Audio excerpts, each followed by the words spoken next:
Hey, what's up guys, Ben here, welcome to another video on my channel, FilmFanatic. Now today it's a kind of short mini-series called Let's Talk.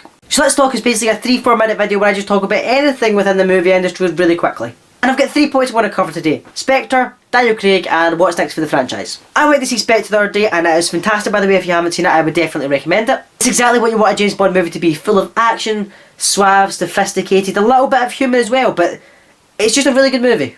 Again, the storyline doesn't let you down. It's got great characters, Christoph Waltz and Lea Seydoux, I believe her name is. Now, all of them contributed to such a good movie. This is different from the last one. Basically, Dame Judi Dench and Daniel Craig kind of carried the movie throughout. This one, everybody pulled their weight. Daniel Craig was, of course, fantastic. Lea Seydoux played a really good Bond girl. Christoph Waltz, a very believable and very terrifying villain. Ralph Fiennes did fantastically in his first solo performance as M. And Ben Whishaw was just good. Now, like I said, the plotline was believable. I don't want to ruin it for you, so I'm not going to talk about it. Christoph Waltz played a fantastic villain, really did. He was really good.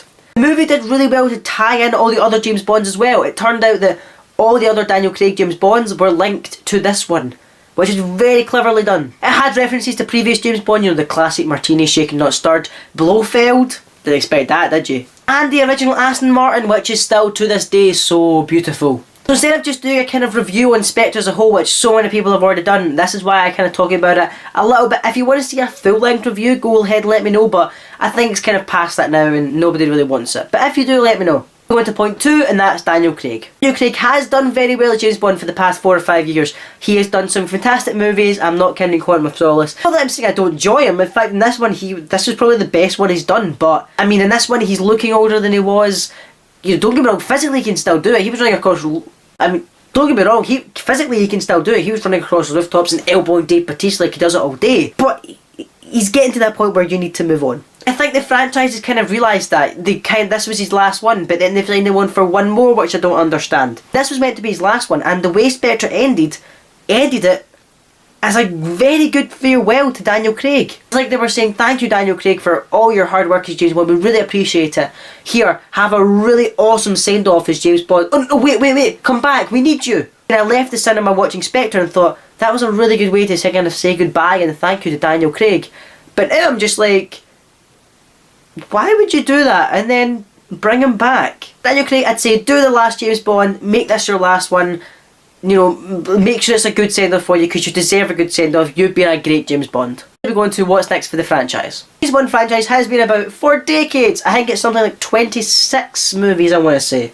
Which is unbelievable. I think it's the longest running film series of all time, which says something. The majority of James Bond movies have been very good, and Spectre just adds to that list. So what's next for them? Let Daniel Craig finish off, round him off. I'd say maybe wait a few years, don't jump straight into the next one. Let the kind of dust settle, maybe a few years gap, and then be like, bang, James Bond is back. Who will fill in those lovely polished shoes?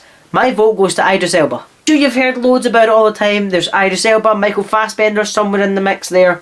Ian Fleming was saying he's too street, but he's a good actor. He's played British cops before.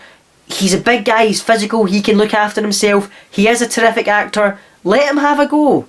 As for the simple reason that he's black, then that shouldn't be an issue. It shouldn't matter what colour, race or religion you are to play a character. Granted, if the role is written as a black or white character, then there's nothing you can do. But James Bond is literally just a British spy. 007 is just a nickname. You need to understand that 007 is just a code name for agents. 007 isn't the same person every time someone else recasts him. Why can't Idris Elba be the next James Bond?